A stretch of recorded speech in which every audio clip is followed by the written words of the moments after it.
มาใดมาใดมาเด้อมาเด้อมาเด้อมือนี่ต่ำแจวแล้วเรียบร้อยแล้วจ้าอันนี้คือแจวบักเหล่นเนาะค่ะน้ำพริกมะเขือเทศนั่นเองค่ะแจวบักเหล่น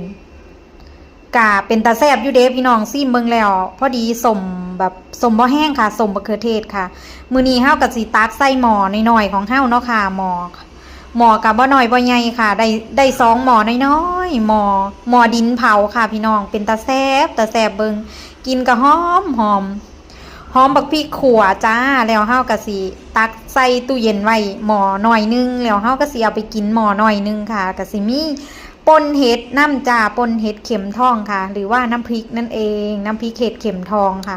กินกับ1ผักร่วมของเฮาเนาะจ้าก็สิมีเห็ดนางฟ้ามีบักเขือ1น้ำผักปังเข้ากันคักปันหยังอากาศหนาวๆจังซี่หาเห็ดแนวแซ่บๆกินอุ้ยบ่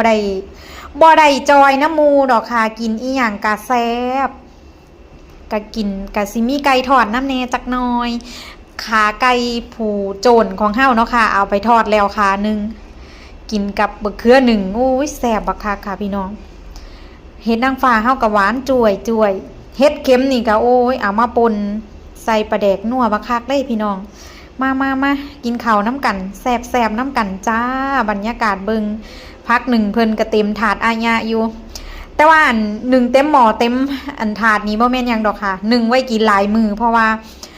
มันบ่มีเวลาเฮ็ดกับข้าวซุมื้อดอกบางมื้อก็ซื้อกินถ้ามื้อใดเฮ็ดก็สิเฮ็ดหลายแน่จักหน่อยก็สิใส่ตู้เย็นไว้กินจัก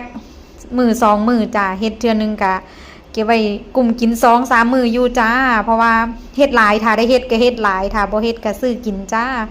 หน่อไม้ฝรั่งเป็นจังใดเป็นตาแซ่บ